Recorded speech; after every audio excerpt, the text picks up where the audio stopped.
Bismillahirrahmanirrahim. Assalamualaikum warahmatullahi wabarakatuh. Perkenalkan, nama saya Siti Hardianti, NIM 1902026090. Saya dari kelas HPC 4. Di sini saya akan mempresentasikan hasil dari makalah saya yang berjudul tentang takzir. Pertama, saya akan menjelaskan tentang pengertian takzir. Secara etimologi, takzir berasal dari kata azar, yang artinya mencegah, membentuk, dan menghormati. Selain itu, takzir juga diberi makna yaitu memberikan pendidikan atau yang disebut dengan at-ta'dib.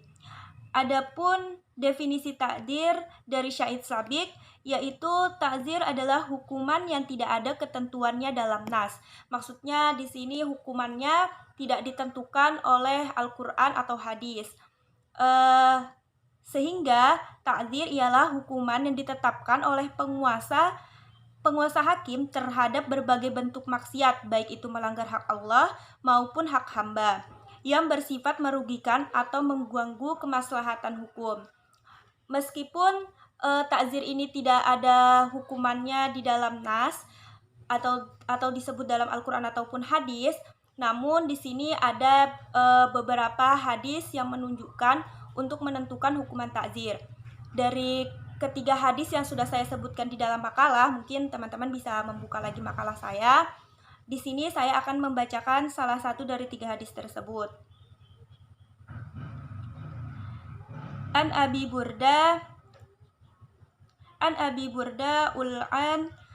ul-Ansari radhiyallahu anhu sami'a Rasulullah sallallahu alaihi wasallam yaqulu la yujaladu faqa asyarati uswati ila fi haddi min hududillah.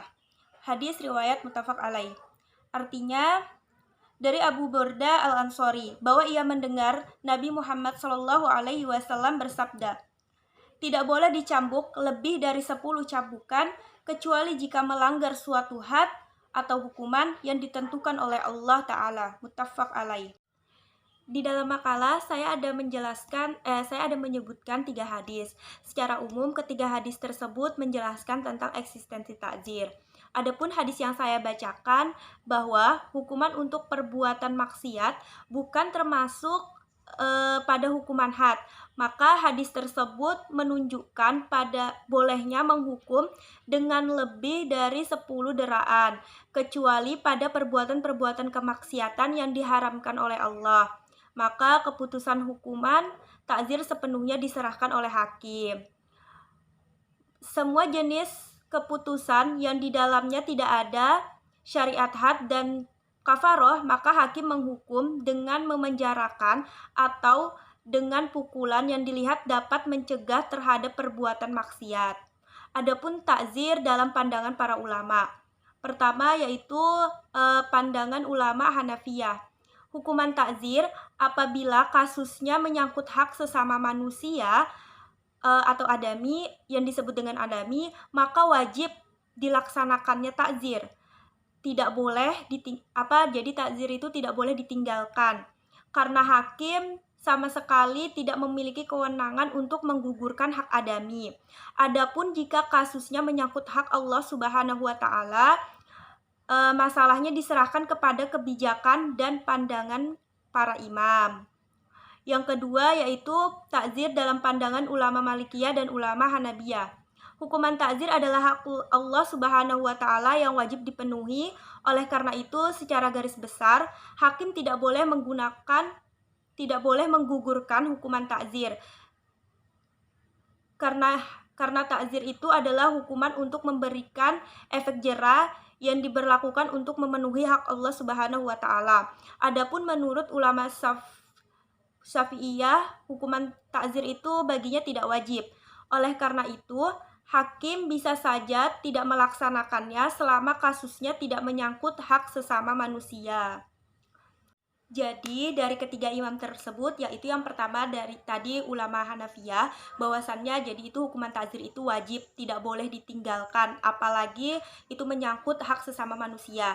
Sedangkan tadi pandangan ulama Malikiyah dan ulama Hambali, bahwasannya secara umum hakim itu tidak boleh menggugurkan hukuman takzir. Sedangkan menurut ulama Syafi'i bahwa takzir itu tidak wajib. Selanjutnya, saya akan menjelaskan takzir dalam hukum pidana Islam yang berkaitan dengan hukum pidana positif.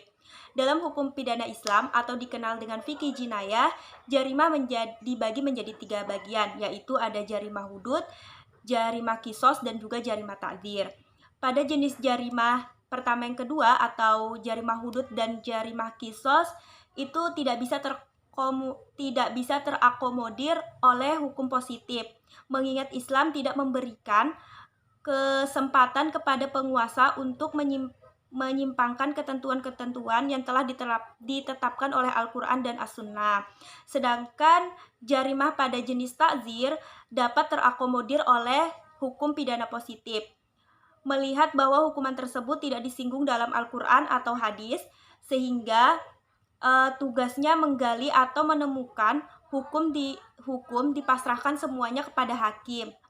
Atau kalau dalam Islam itu disebut ulul amri, kalau dalam hukum pidana positif sendiri, lembaga yang berwenang dalam menangani peradilan seperti hakim.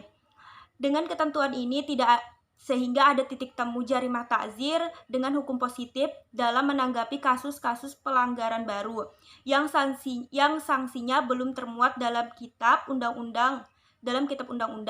Kesamaan berikutnya adalah dalam rangka mewujudkan terjaganya maqasid al-hamsah, yaitu terjaganya agama, jiwa, martabat, keturunan, dan harta benda.